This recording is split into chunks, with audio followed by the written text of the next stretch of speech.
ज्या दिवशी निकाल लागला, मी बोलतोय तुम्हाला समजत असेल मी काय म्हणतोय ते, आणि सगळ्यांना माहिती आहे.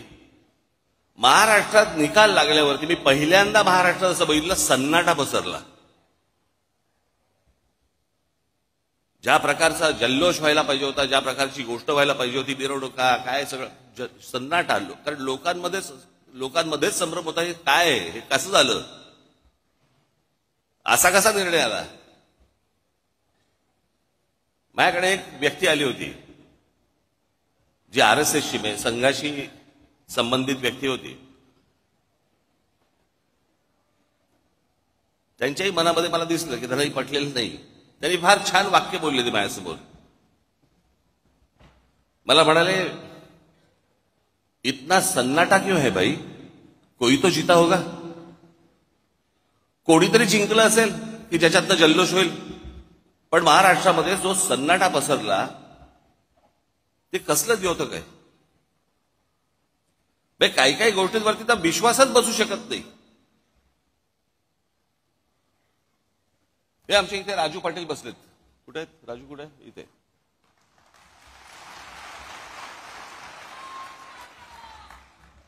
त्यांचं एक गाव आहे, गाव पाटलांचंच गाव, म्हणजे तिकडे त्यांनाच मतदान होतं. साधारणपणे किती 1200 लोकांचं गाव आहे ना, 1400 लोकांचं गाव आहे. या 1400 लोकांच्या गावामध्ये राजू पाटलांना किती मतं पडली असतील. अख्खं सगळं मतदान, दरवेळेला त्यांना मतदान होतं. पहिल्यांदा त्यांचे भाऊ उभे होते त्यावेळेला त्यांना मतदान झालं, ते उभे होते त्यावेळेला मतदान झालं, ज्यावेळेला ते खासदारकीला होते त्यावेळेला मतदान झालं. सगळीकडं त्या गावातनं किती मतदान झालं असेल राजू पाटलांना, किती मतं पडली असतील. एक पण नाही.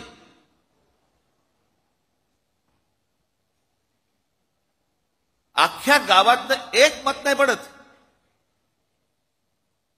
जी 1400च्या 1400 मतं जी दरवेळेला राजू पाटलांना पडायची, त्या गावामध्ये एक मत नाही पडत.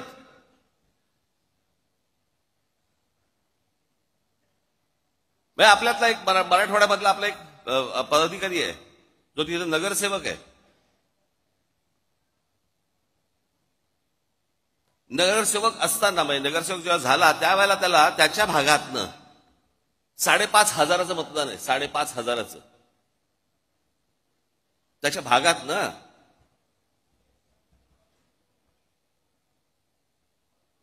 आत्ता तो विधानसभेला उभा होता.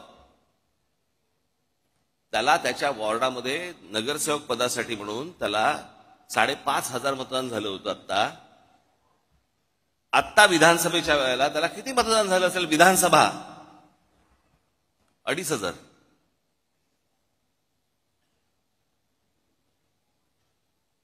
अनेक असे निर्णय आहेत महाराष्ट्रामध्ये झालेले की ज्याच्यावरती विश्वास, निवडून आलेल्यांचा विश्वास नाहीये, पडलेल्यांचा काय घेऊन बसलो आपण. रोज रात्री बायकोला सांगता चिमटा काढ.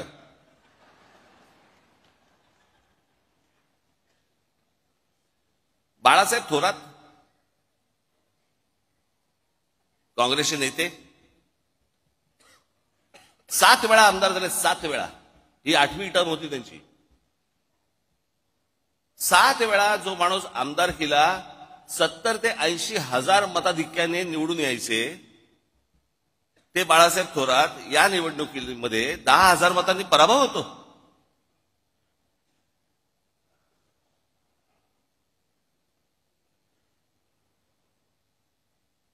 उद्या अनेक लोक बोलतील की राज ठाकरेंचा पराभव झाला म्हणून त्याच्यामुळे ते हे बोलतायत. मी काय बोलतोय, अख्खा महाराष्ट्र बोलतोय.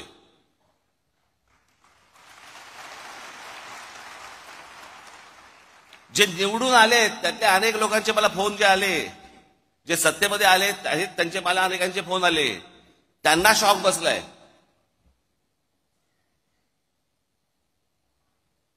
अहो 4-5 जागा येतील. म्हणजे कसं आहे, भारतीय जनता पक्षाला 132 काय जागा मिळाल्या वगैरे वगैरे. चला ठीक आहे.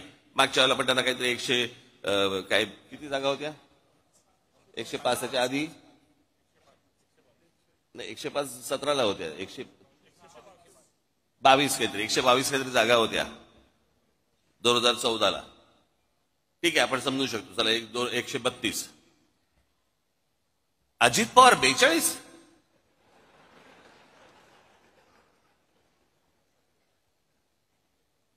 4-5 जागा येतील की नाही असं सगळ्यांना वाटत असताना अजित पवार 42, कोणाचा तरी विश्वास बसेल का याच्यावरती? आणि जे इतकी वर्ष या महाराष्ट्रामध्ये राजकारण करत आले, ज्यांच्या जीवावरती हे अजित पवार, भुजबळ बिजबळ सगळेजण मोठे झाले, त्या शरद पवारांना 10 जागा मिळतात. मग हे न समजण्याच्या पलीकडची गोष्ट आहे, न समजण्याच्या पलीकडची. गेल्या 4 महिन्यापूर्वी लोकसभा झाली. त्या लोकसभेला सर्वात जास्ती ज्यांचे कोणाचे खासदार निवडून आले असतील तर ते काँग्रेसचे निवडून आले. त्यांचे 13 खासदार निवडून आले काँग्रेसचे. बरोबर बोलतोय? एका खासदाराच्या खाली किती आमदार येतात? साधारणपणे 5 ते 6 आमदार येतात. 6 आमदार येतात. बरोबर आहे? सर्वसाधारणपणे किती आमदार यायला पाहिजे होते काँग्रेसचे? सगळे 6च्या 6 नाही पकडलं, पण एखाद्या मतदारसंघामध्ये 6च्या ऐवजी समजा 4 आलेत, 3 आलेत, काहीतरी त्यांचे 15 आमदार येतात.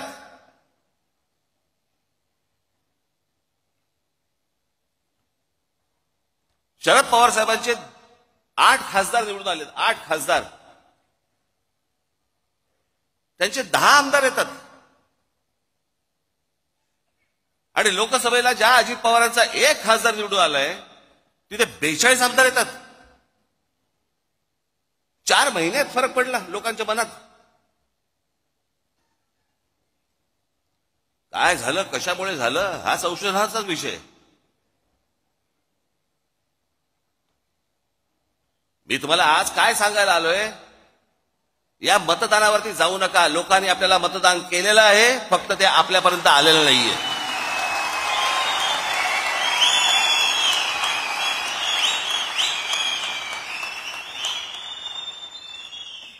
तुम्ही असं कुठेही मनामध्ये धरू नका की लोकांनी आपल्याला मतदान केलं नाही. लोकांनी मतदान केलं, पण ते केलेलं मतदान कुठेतरी गायब झालं.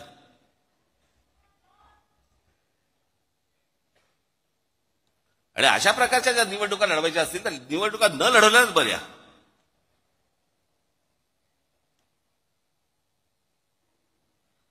अर्थात ही पण गोष्ट निघून जाईल. कोणी कुठच्या गोष्टीचा अमरपट्टा घेऊन आलेला नसतो. अशा गोष्टी होत असतात.